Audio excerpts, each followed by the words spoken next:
سر ساحل، میرا بہت ہی بیسک سا سوال ہے. میں جاننا چاہتی ہوں کہ کائنڈلی آپ مجھے بتا دیں غیبت کیا ہے، اور یہ ایگزامپلس کے ساتھ کائنڈلی سمجھائیے گا، کیونکہ میرے ذہن میں کلیئرٹی اس کو لے کے بالکل بھی نہیں ہے. اکثر سننے میں آتا ہے کہ جو فیکٹس آپ کو بتائے جاتے ہیں وہ غیبت نہیں ہوتی، لیکن وہ فیکٹس سن کے بتا کے بھی آپ ایزی نہیں ہوتے اینڈ آپ کے ضمیر کو سکون نہیں ہوتا. اور مجھے ایسے لگتا ہے کہ زندگی کے بہت سے ایسی جرنیز ہیں لائک ایموشنل بیلنس یا پازیٹیو تھنکنگ، کہ جن کا آغاز ہی نہیں ہو سکتا اس بیڈ ہیبٹ کو چھوڑے بغیر. تو کائنڈلی یہ مجھے سمجھا دیں. تھینک یو سو مچ. تو فیکٹس کو ہی غیبت کہتے ہیں. جو فیکٹس نہیں ہوگی تو وہ تہمت ہوگی. دونوں کو الگ الگ طریقے سے اسلام میں بڑی ویلیو ہے، بہت بہت اہمیت ہے کہ اس سے گندے کام نہیں ہو سکتے انسانی سطح. تو کسی کی ایسی ہر بندے میں کوتاہی ہوتی ہے، کمی ہوتی ہے، تھوڑا سا برا ہر انسان ہوتا ہے. کئی لوگ بہت زیادہ برے ہوتے ہیں مجھ جیسے. تو اگر میری عدم موجودگی میں میری برائی کر دی جائے گی نا کسی، تو اگر اور وہ فیکچوئل ہوگی، وہ میری اندر برائی ایگزسٹ بھی کرتی ہوگی، تو اس سے ہوگا کیا؟ اس سے دماغ کا جو حصہ ہم نا بیسکلی خطرے کے لیے تیار کیے گئے ہیں. اللہ نے سب سے پہلے انتظام کیا تھا خطرے سے بچنے کا انسان کو. تو ہمارا جو پرائمل برین ہے نا، سپریمیٹو برین کہتے ہیں نا، ریپٹیلین برین، وہ بیسکلی ڈائریکٹ لمبک سسٹم کے اندر ہم دو ایسے عضو ہیں ہمارے دماغ کے اندر لگے ہوئے کہ جو صرف اور صرف خطرے کی گھنٹی بجاتے رہتے ہیں. کچھ بھی کر لیں آپ، سب سے پہلے جیسے ہی وہ والے دو عضو امیگڈلاس بولتے ہیں وہ اگر ٹریگر ہو گئے نا، تو باقی کا سارا دماغ معوف ہو گیا، ختم. اس کو کہتے ہیں sympathetic nervous system. Sympathetic nervous system trigger کر دیتے ہیں وہ. جیسے سمپیتھیٹک نروس سسٹم ٹریگر ہوتا ہے تو پیرا سمپیتھیٹک نروس سسٹم، جو کہ میرا اس وقت آپ کا بھی ہے، نارمل نروس سسٹم، جس میں ہم سوچتے ہیں، لاجک منطق کی بات کرتے ہیں، ریشنلزم کرتے ہیں، اسلام کی بات کرتے ہیں، لوگوں کی بھلائی کی بات کرتے ہیں، لوگوں کے ساتھ کسی قسم کا کوئی بھی معاملہ رکھنا ہے اس کے پیچھے اصول کیوں فالو کی جائیں. یہ سب پیرا سمپیتھیٹک نروس سسٹم کی سب کانشیس اینڈ کانشیس مینیفیسٹیشن. مطلب ہے کہ جو نظر آتی ہے، جو ظہور ہوتی ہے، اس کا اظہار ہوتا ہے. یہاں لوگوں کا نظام چل رہا ہے، بڑا اچھا چل رہا ہے، وہ کیسے سوچ سمجھ کے چل رہا ہے. جب یہ دماغ ہی بند ہو جائے گا سوچ سمجھنے والا، تو پھر کون سا نظام چلے گا؟ لٹرلی ریپٹیلین. نام بڑا اچھا رکھا ہے انہوں نے، ریپٹیلین برین آن ہو جائے گا. وہ ٹریگر کرے گا امیگڈلاس کے تھرو. فیئر جب آئے گا تو پھر آل آف سڈن آپ کی سوچنے سمجھنے کی صلاحیت ختم، اور آپ ایک دوسرے سے گھبرائے ہوئے رہیں گے. کسی سے کسی کو ڈرانا ہو تو کیا کرنا چاہیے؟ اسے اس کے خطرے کی آگاہی دینی چاہیے. سمجھ لیں. تو اللہ تعالیٰ جی نے جی. کہا کہ جب کوئی بندہ موجود نہ ہو تو مفت میں اس کے خطرے کی آگاہیاں نہ دینا شروع کرو، جب تک کہ کوئی ایسا معاملہ نہ ہو کہ جس میں کوئی فور ایگزامپل ڈائریکٹ نقصان ہونا ہو. آپ کو ڈائریکٹ نقصان سے بچانے لگے آپ کہ آپ نے شادی کرنی ہے اس لڑکے سے، اس کی غیبت کرنا ضروری ہے. ٹھیک ہے. بزنس کرنے لگے ہیں تو میں اس کو فیکٹس بتاؤں گا، غیبت کرنا ضروری ہے. کوئی پولیٹیکل ذمہ داری آنے لگی ہے، اس کی غیبت کرنا ضروری ہے. لوگوں کا ذمہ دار لگا، لیڈرشپ میں ڈال لگے ہیں، غیبت کرنا ضروری ہے اس کو. مگر یہ 2-3 کام ایسے نہیں ہیں اور آپ نے لوگوں کی غیبتیں شروع کر دی، تو کیا کریں گے آپ؟ پورے کے پورے انسانوں کو، جو جھنڈ کو جانور بنا دیا آپ نے. کس کے خلاف؟ اس ایک بندے کے خلاف. جانور کیوں؟ اب وہ ریپٹیلین برین فیئر رسپانس کریٹ کریں گے لوگ خالی اس، اور فیئر کا رسپانس ٹرمپ کر دیتا ہے باقی کے تمام تر رسپانسز کو. میرے اندر 1000 برائیاں ہوں گی تو کوئی اچھائی بھی تو ہوگی ایک میرے اندر. مطلب محاورے میں کہہ رہا ہوں، میرے اندر ہے کوئی نہیں، لگتا تو نہیں، نظر نہیں آ رہی آج کل بالکل بھی، اللہ ہی بچائے. تو اگر کوئی ایک اچھائی ہوئی بھی تو وہ کوئی دیکھے گا ہی نہیں، وہ کوئی دیکھے گا نہیں. بھلائی کا عنصر ختم ہو جائے گا. میرے بارے میں بھلائی کا عنصر ختم. میں جتنے خطرے میں ہوں گا نا، اور آپ خود سوچیں، اللہ تعالیٰ ایک انسان کی سیکیورٹی کے لیے پورا قرآن پاک نازل کر دیتے کہ ایک انسان سیکیور ہو جائے. جس نے ایک انسان کو بچایا اس نے ساری انسانیت کو بچایا. اس آیت کے خلاف جاتی ہے وہ والی حرکتیں کہ جو غیبت اور تہمت کرواتی، وہ اس انسان کو اتنا انسیکیور کر دیتی ہیں، اس کو پتہ ہی نہیں ہوتا کہ اس کمرے میں داخل ہو، اس کمرے میں سارے کے سارے لوگ اس سے ڈرے ہوئے، اور ڈر کے کیا کرتے ہیں لوگ، حملہ کرتا نا جانور، تو اس سارے کے سارے اس کے دشمن اس کو مارنے کے لیے بیٹھے، اس کو نقصان پہنچانے کے لیے بیٹھے، اس کو پتہ ہی نہیں، وہ اپنے آپ کا بچاؤ ہی نہیں کر سکتا۔ اگر میری برائی فیکچوئل میرے سامنے کی جائے، یہ تہمت لگائی جائے جو کبھی تو میں کلیئر کروں، اور اگر فیکچوئل ہے تو بتاؤں کہ okay let me take, give me the constructive feedback, I fix it, یہ وجہ تھی، اس وجہ سے میں ایسے حرکت نہیں کرتا ہوں، میری سائڈ کی اسٹوری بھی سن لو۔ نہیں نہیں، بالکل نہیں، آپ کو میں بتا رہا ہوں تجربے سے، جتنے بھی یہ گروہ اکٹھے ہوتے ہیں نا پیسوں کے نام پہ، جسے ہم کہتے ہیں کمپنی میں جاب کرتا ہے، پیسوں کے نام پہ گروہ اکٹھے ہوئے ہیں نا، اور پیسے سے کیا کام آتا ہے؟ بچوں کا دودھ چینی چاول آتا ہے، ہر کوئی نوکری کا اپنے بچوں کے لیے، اس بندے کے بچوں کے بیسک نان نفقے کے اوپر حملہ کر دیتے ہیں، کیفیٹیریا میں بیٹھے اس کی قیمت کر کے،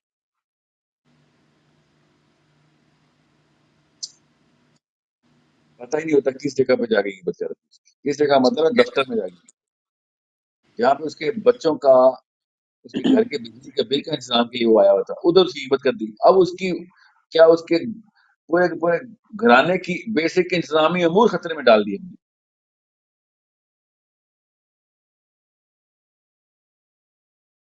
کھلے عام غیبت، مطلب کھلے عام کا مطلب ہے سب کے سامنے غیبت، سب کے سامنے فحش قسم کی حرکتیں تو نہیں کر سکتے، کیوں؟ کیونکہ لوگوں کو نظر آ رہا ہے، اصول پتہ ہیں، نقصانات پتہ ہیں، اس کے نقصانات کیوں نہیں پتہ؟ کیونکہ ہمیں اس کی سائنس نہیں سمجھ آتی، سو غیبت از دا، غیبت از کسی کی چلتے چلتے ٹانگیں کاٹ دی جائیں نا، چلتے چلتے جس طریقے سے وہ لاچار ہو جاتا ہے نا، بالکل اسی طریقے سے غیبت اس بندے کو لاچار کر دیتی ہے، اور وہ کسی کام کا نہیں جاتا، پورے اس کے اپنے لوگ ہی اس کے دشمن کرنے کی اس سے خوبصورت سازش کوئی نہیں کر سکتا، so it's a bigger part of Umar bin Khattab, Ali بن ابی طالب، کھڑے میں ایک بندہ آیا، اور عمر بن خطاب امیر المومنین اس پیروں سے لپٹ گیا، چیخے ماری جائے گی، مجھے کفارہ کروا دیں، مجھے کفارہ بتا دیں، مجھے میرے گناہ کی معافی چاہیے، مجھے کفارہ بتائیں۔ صحابہ اکرام نے دیکھا یہ کون ہے، کیا چاہتا ہے، اس طرح چیخے مار کے پھوٹ پھوٹ کے رو رہا ہے، عمر بن خطاب نے اس کے کندھوں کو پکڑا، اٹھایا، کہتے کیا کر رہا ہے؟ کہتے اس بندے نے کہا کہ یا امیر المومنین زنا ہو گیا میرے سے، عمر بن خطاب نے ماتھے پہ ہاتھ رکھا، بدبخت، رات تو نے ایسے دیا تھا، رو تو ایسے رہا تھا جیسے کہ تو غیبت کر کے آ گیا۔ آپ کو پتا کیا ہے کہ غیبت کا اللہ تعالیٰ نے صحابہ کو کس طریقے سے نبی اسلام نے ٹرین کیا تھا، کہ غیبت کو دیکھنا کیسے، دیکھنا کیسے غیبت کو، اور ہماری امی ابو نے کیا ٹریننگ دی، ہم سب کو پتا ہے کہ غیبت کو کیسے دیکھنا ہے۔ امی نے ابو کی غیبت کر کے پالا، ابو نے امی کی غیبت کر کے پالا، ہم نے کہ خاک غیبت کی باتیں کرنی، اور کیا غیبت کر کے پالا، نعوذ باللہ، نہیں میں نے بات غلط کی ہے، اتنا اعلیٰ مقام نہیں دینا چاہیے پاکستانی مسلمانوں کو، تہمتیں لگا لگا کے امی ابو کی اور ابو امی کے اوپر تہمتیں لگا لگا کے پالتے، غیبت تو پھر اعلیٰ لیول، اعلیٰ درجے کے پاکستانی مسلمان کرے گا۔ اردو میں بات کر رہا ہوں اس لیے پاکستانی بولتا ہوں، دنیا کا کوئی مسلمان بچا نہیں ہوا اس میں۔ سو سوچیں ایک صحابی کے اوپر کیا گزرے گی اگر صحابی ہمارے علاقے سے گزر بیٹھے، ایک کپ چائے پی لے ہمارے ساتھ بیٹھ کے، صحابی کسی ایک ڈھابے پہ، کھوکے میں، ریسٹورینٹ میں، کسی ایک بیٹھک میں آ کے بیٹھ جائے، 5-7 سیکنڈ کے اندر ہی اس کی آنکھیں، اس صحابی کی آنکھیں پتھر ہو جائیں، کھیرا ہو جائیں، کہ یہ کیا کرتے ہو تم لوگ، مطلب پہلے نوالے سے لے کے آخری نوالے تک جدھر بھی مجھے کھانے بلائے ہو، اپنے اپنے بھائی ذبح کر کر کے کھلاتے رہو، اپنے بھائیوں کا گوشت کھاتے رہتے ہو، ایک ہی مینیو ہے تمہاری، بس ایک ہی مینیو، ہر گھر میں وہی مینیو ہے کہ بس کیا کھاؤ گے آج، بھائی کا گوشت کھائیں گے، تو ایسے حرام کے اوپر پڑنے، حرام خوری کا مطلب بھائی کا گوشت کھانا حرام نہ، تو پھر باقی کے کام تو خراب ہونے ہی ہیں ہمارے، تو وہی ہو رہے ہیں ہمارے اوپر، یہ دیکھیں 70 سال سے کس قسم کے لوگ نافذ ہو کے بیٹھتے ہیں،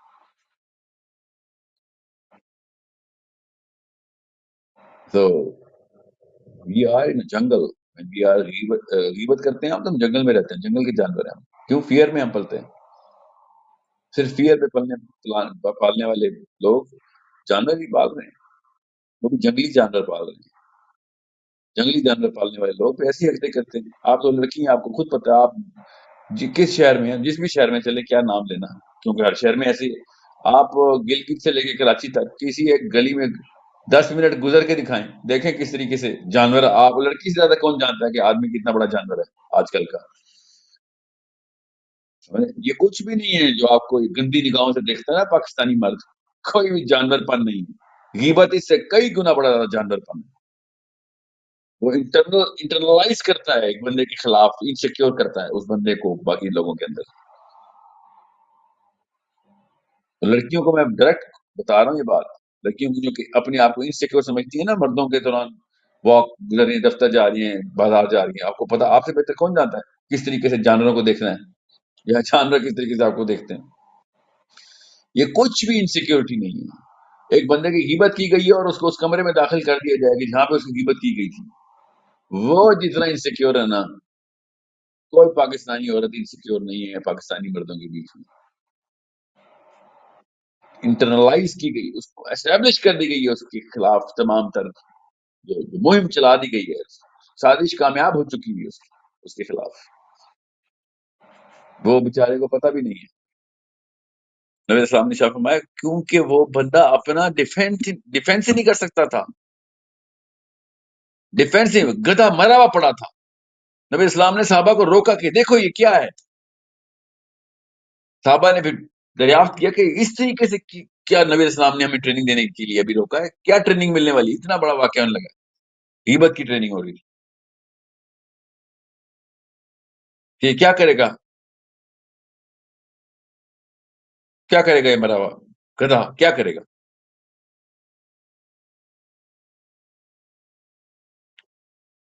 So it's a science that you need to understand of how deep rooted this problem is.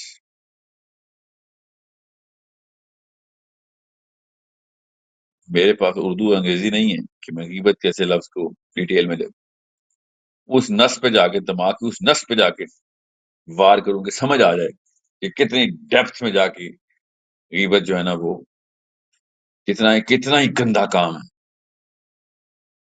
کتنا ہی گندا کام ہے. بہرحال آپ نے کہا نا فیکٹس کی بتانا جی، فیکٹس کی بات بتا رہا ہوں. کسی کی صحیح برائی کر دینا، صحیح برائی کر دینا کتنا ہی گندا کام ہے اس کی عدم موجودگی میں.